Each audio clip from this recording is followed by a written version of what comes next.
Eli Drinkwitz is doing some really nice things at Mizzou. He makes $9 million per year, according to Wikipedia. He's 42 years old. That's it. He's young. He's younger than me. I'm a man. I'm 43. He's a man. He's 42. So Mizzou, 42-24, 23-20 in the SEC, the toughest conference in college football. He went 12-1 his one season at Appalachian State. He finishes 22nd in the country or 20th in the country last year, 8th in the country the year before. They beat Ohio State in that bowl game. I've talked about that ad nauseum. He has Mizzou 4-0 this year, 1-0 in conference. They're ranked in the top 25. And it just got me thinking, because with what Eli Drinkwitz is doing and his last 3 seasons, 25-5. Didn't start out great. 5-5. I think that was a surprise in the COVID year, kind of a little better than everybody expected. 2020. Then he goes 6-7, 6-7. He really had to prove himself in 2023, but he did.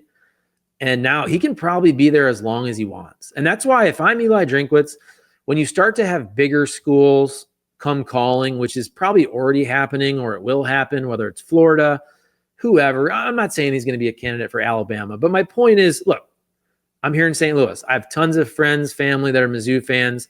Mizzou is a really good program. It's a really solid program. He has the Tigers rolling, but Mizzou is also not a blue blood. You just wonder, when the big schools really start calling for Eli Drinkwitz, will he leave? Will he stay? My advice would be to stay, honestly. Look, even if you're not winning 10 games, if you win 8 or 9-ish games, if you have a Gary Pinkel-like career, you can go down as the best coach in the history of Mizzou if Eli Drinkwitz keeps this up. You don't have the same pressure as a blue blood. Maybe you want that pressure. Pressure makes diamonds. I get that. But I'm just saying, we know there's so many examples of coaches leaving a spot where they're really good. And I think back to Rich Rodriguez. Rich Rodriguez, his first time when he was at West Virginia, and it just, everything clicked there. And then he goes to Michigan and it didn't work out, and his career really not the same since. And all I'm saying is, sometimes, even if you're not at a blue blood, if you can make $9-10 million a year, if you can, in your bad seasons, win 7 or 8. I know his bad seasons early were 6 wins, but hopefully Eli Drinkwitz's bad seasons moving forward, more like 7 wins. If you can win 8, 9, 10, 11 games, if you can win double-digit games every 5 years or so, whatever it is, and he's already better than that, by the way. But if you can do that every 5 years or so at Mizzou, you can coach for as long as you want. I mean, he could literally coach there for 25 years. I'm not going to predict the future, but the dude's 42 years old. And if he keeps this up, he could go down as the best Mizzou football coach in history. He could coach there as long as he wants to. Whereas, okay, let's say you take the Florida job, whenever it is, a couple years from now. You have a nice season. All of a sudden, you have a couple bad seasons. They want you fired immediately. Then where do you go from there? Could you build back somewhere else? Sure. My point is, sometimes it's nice to be in a good spot where everything's working out. And by the way, if I'm thinking about Eli Drinkwitz potentially leaving Mizzou, and it's not like he's going to, but I would think you could make the argument a couple years ago, if Eli Drinkwitz is saying, you know what, in the SEC, how hard will it be to actually win the SEC from Mizzou? Very difficult. How difficult would it be for Mizzou to make it to a 4-team college football playoff? Very, very difficult. And we know, going back, that Mizzou made it to the SEC championship game 2013, 2014. I get that. I covered those teams. I was at the first SEC championship game, 2013. Close game around halftime, whatever it was. Auburn steamrolled them. They just ran the ball down their throat. Trey Mason, Mizzou just couldn't stop the same play for the whole game. But my point is more so, it would be really hard for Mizzou. Everything would have to be perfect. And this is, by the way, this was during the SEC East, SEC West, when the East was down for a while there. Georgia was not what it is now. Tennessee was a little bit down. I know it's not the same scenario now, but again, I'm long-winded in saying, a couple years ago, you go, man, if I'm at Mizzou, can I really win a national title? Can I really make it to the college football playoff? Can I really win the SEC? Now, I still think some of those questions are fair now. Will Mizzou ever win the SEC? I don't know. It's probably not likely. You never know. But could Mizzou be the second, third, fourth best team in the SEC? Absolutely. In the past, that doesn't get you to the college football playoff with 4 teams. Or if you go before that, BCS era, whatever it is. Well, now, I mean, look, go back 2 years. It was just timing.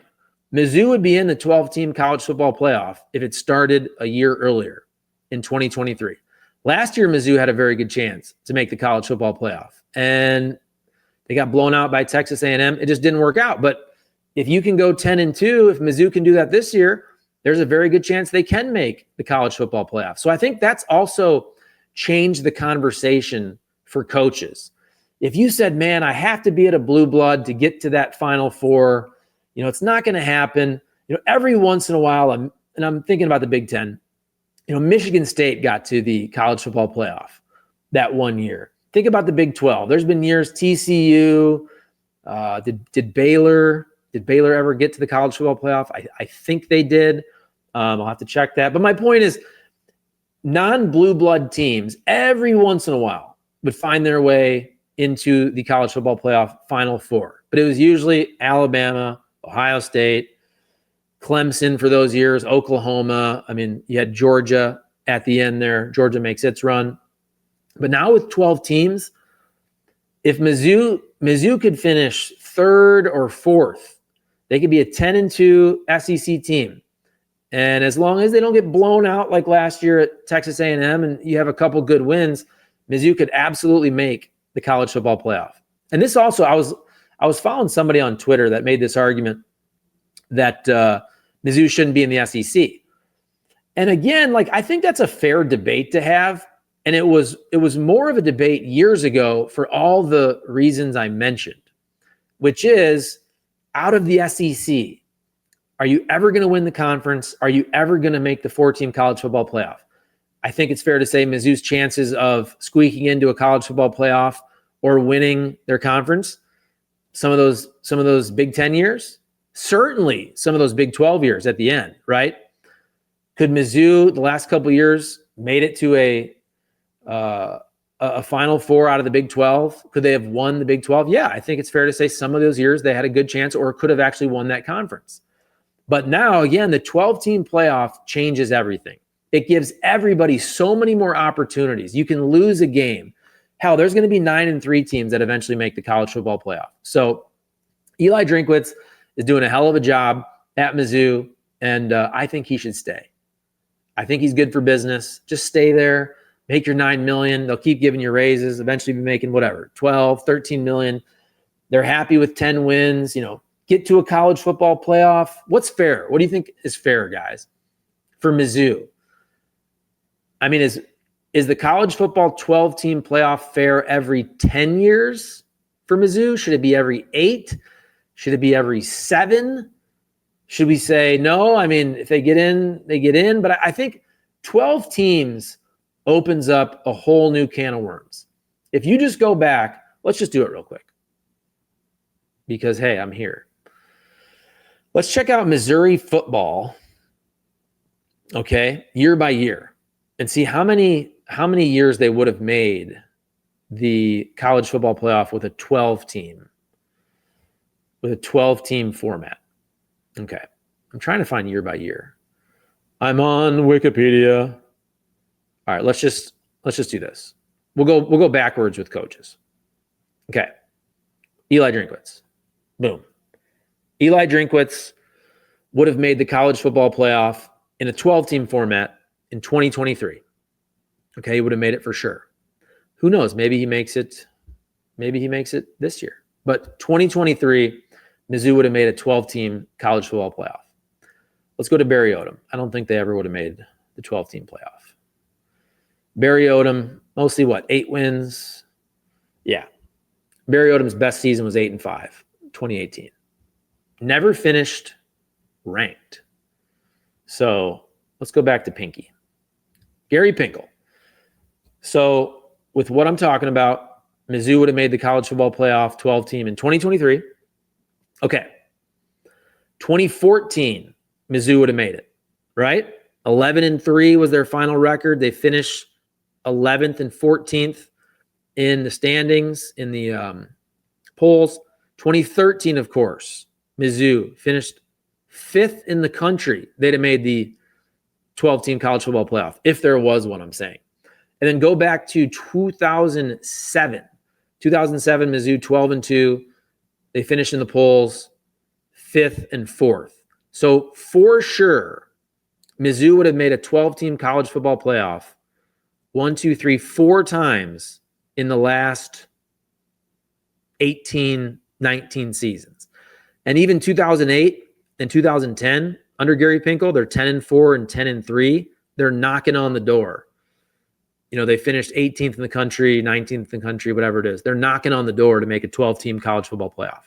So with that math, if Eli Drinkwitz wants to be as good as Gary Pinkel, which I think he can be, so Gary Pinkel would have made a 12-team college football playoff 3 times, and Eli would have made it once. So I think Eli's got to do it a couple more times now that we actually have a playoff. Remember, I'm talking hypothetically here.